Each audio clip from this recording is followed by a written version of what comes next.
نحمدہ و نصلی علی رسول الکریم اما بعد اعوذ باللہ من الشیطان الرجیم بسم اللہ الرحمن الرحیم۔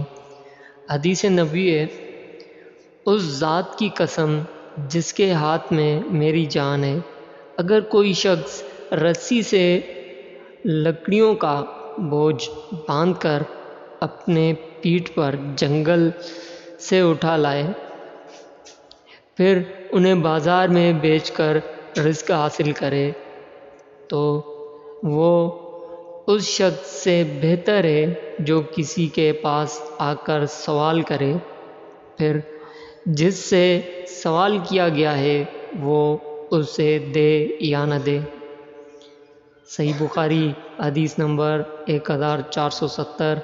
دوستو، اس ویڈیو کو ثواب کی نیت سے شیئر کریے گا اور سبسکرائب کریے گا، لائک کریے گا، اور جتنا ہو سکے اس ویڈیو کو شیئر ضرور کریے گا ثواب کی نیت سے۔ السلام علیکم ورحمۃ اللہ وبرکاتہ۔